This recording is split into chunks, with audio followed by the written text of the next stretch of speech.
Dear students, class 10th maths chapter 7 exercise 7.2 का question number 9 solve करते हैं। Question में कहा गया है find the coordinates of the points which divide the line segment joining A and B into 4 equal parts.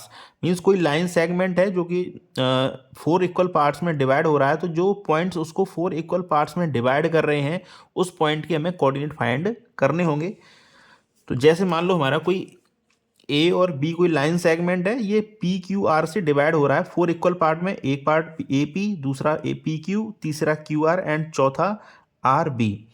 तो इस तरह से 4 इक्वल पार्ट में ये डिवाइड हो रहा है, तो हमें पी क्यू एंड आर के कोऑर्डिनेट्स फाइंड करने हैं। तो यहाँ सेक्शन फॉर्मूला का यूज करेंगे और क्वेश्चन को हम यहाँ पर सॉल्व करते हैं। तो पी पॉइंट के कोऑर्डिनेट फाइंड करने से पहले हम इसके रेशियो पता कर लेते हैं कि A P and P B किस रेशियो में डिवाइड हो रहा है। तो ए पी के साथ में है, ए पी के लिए 1 पार्ट है और ए पी के जो राइट हैंड साइड में 3 इक्वल पार्ट है, 1, 2 एंड 3। तो रेशियो क्या बन जाएगा हमारे लिए, पी पॉइंट के लिए 1:3। अब इसी रेशियो का यूज करते हुए हम सेक्शन फॉर्मूला लगाएंगे।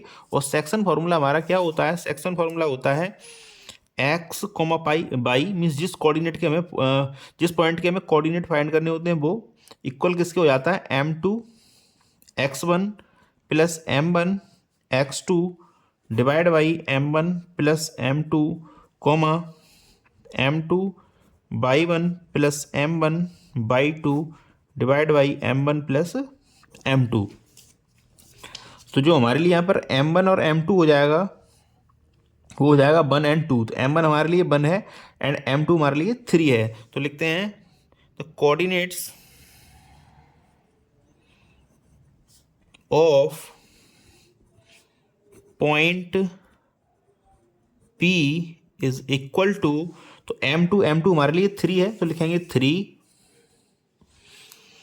3 मल्टीप्लाई बाई x1। तो x1 कितना है, -2 है, तो -2 प्लस m1 कितना है, m1 1 है, तो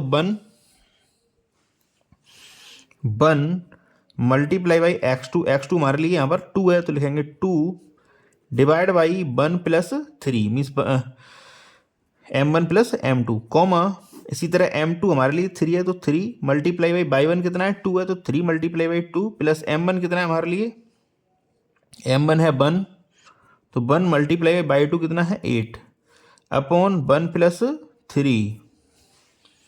अब इसको सॉल्व कर लेते हैं हम। तो ये हो जाएगा -6 प्लस 2 बन जाए 2 अपॉन 3, 1 प्लस 3 हो जाएगा 4 कॉमा 3 2 जा 6 प्लस 8 बन जाए 8 अपॉन 3 प्लस 1 4। ये हो जाएगा -4 अपॉन 4 कॉमा 6 प्लस 8 हो जाएगा 14 अपॉन 4। जब सॉल्व करेंगे तो इसे आ जाएगा 4 बन जाए 4 एंड 2 2 जा 4 एंड 2 7 जा 14। तो ये आ जाएगा -1,7/2। तो P पॉइंट के तो कोऑर्डिनेट आ गए -1,7/2। इसी तरह हम फाइंड करेंगे कोऑर्डिनेट Q पॉइंट के। तो Q पॉइंट के हमें कोऑर्डिनेट फाइंड कर लें, तो पहले रेशियो पता कर लेते हैं m1 m2 क्या हो जाएगा। तो m1 भी हमारे लिए 2 हो जाएगा एंड m2 भी हमारे लिए 2 हो जाएगा, क्योंकि Q के लेफ्ट हैंड साइड में भी 2 पार्ट्स हैं और राइट हैंड साइड में भी 2 पार्ट्स हैं, तो इधर भी 2। तो जो Q है हमारा वो हो जाएगा, डिवाइड हो रहा है 2:2 में, तो m1 भी 2 एंड m2 भी 2। अच्छा, दूसरा तरीका और भी है इस Q पॉइंट के कोऑर्डिनेट फाइंड करने का। Q जो है ठीक मिड पॉइंट पे आ रहा है, तो मिड पॉइंट फार्मूला यूज करके भी इस Q पॉइंट के हम कोऑर्डिनेट फाइंड कर सकते हैं। तो होता है क्या है, m2 x1, तो m2 भी हमारे लिए 2 है इस समय, तो 2 मल्टीप्लाई बाई x1 मीन्स -2 है ये, एंड प्लस m1 भी 2 ही है, तो 2 multiply by 2 upon 2 plus 2 comma 2 means m2 y 1 कितना है हमारे लिए 2 है, प्लस m1 बाई 2, तो m1 भी हमारे लिए 2 है एंड बाई 2 की वैल्यू हमारे लिए यहाँ पर 8 है, तो 8 अपॉन 2 प्लस 2। तो 2 मल्टीप्लाई बाई -2 हो जाएगा -4 एंड 2 प्लस 2 मल्टीप्लाई बाई 2 ये भी 4 अपॉन 2 प्लस 2 4 होता है ये, कॉमा 2 2 जा 4 8 2 जा 16 डिवाइड बाई 2 प्लस 2 कितना हो जाएगा 4। -4 एंड +4 हो जाता है 0/4 कॉमा 4 + 16 हो जाता है 20/4। तो 4 का डिवाइड जब 0 में लगाएंगे तो आ जाएगा 0, 4 का डिवाइड 20 में लगाएंगे तो आ जाएगा 5। तो इस जो क्यू पॉइंट है उसके कोऑर्डिनेट हमने फाइंड कर लिए 0,5। अब इसी तरह हम इस आर पॉइंट के भी कोऑर्डिनेट फाइंड करते हैं। तो आर पॉइंट के लिए पहले रेशियो पता कर लेते हैं क्या हो जाएगा। तो रेशियो आर पॉइंट के लिए जो रेशियो होगा वो अब हो जाएगा 3:1, क्योंकि आर के जो लेफ्ट साइड में 3 इक्वल पार्ट्स आ रहे हैं और आर के राइट साइड में 1 पार्ट आ रहा है। तो M1 M2 हमारे लिए हो जाएंगे 3:1।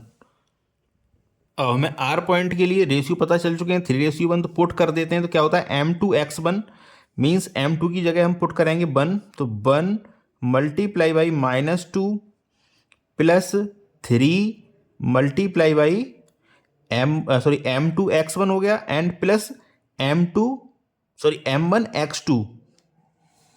तो 3 multiply by 2 divide by 3 plus 1 comma लगा देंगे।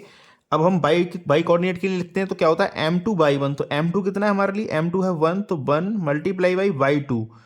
M2/1, तो बाई 1 कितना है 2 है, तो 1 मल्टीप्लाई बाई 2 प्लस M1/2, तो M1 हमारे लिए 3 है, तो 3 मल्टीप्लाई बाई 2 है 8, तो 8 अपॉन 3 प्लस 1 सॉल्व कर लेते हैं इसको।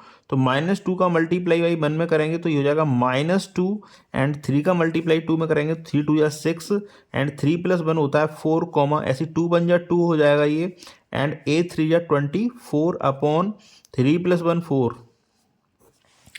सॉल्व करते हैं इसको। तो 6 - 2 ये हो जाएगा 4/4, 24 प्लस 2 ये हो जाता है 26/4। तो 4 1 जा 4 एंड 2 2 जा 4 एंड 2 13 जा 26। तो कोऑर्डिनेट जो इस आर पॉइंट के कोऑर्डिनेट आए हैं वो आए हैं हमारे 1, 13 डिवाइड बाई 2। तो इस तरह हमने पी क्यू एंड आर तीनों पॉइंट्स के कोऑर्डिनेट फाइंड कर लिए हैं। Thank you very much for watching. Again आपसे रिक्वेस्ट है चैनल को सब्सक्राइब, वीडियो को लाइक जरूर करें। Thank you very much.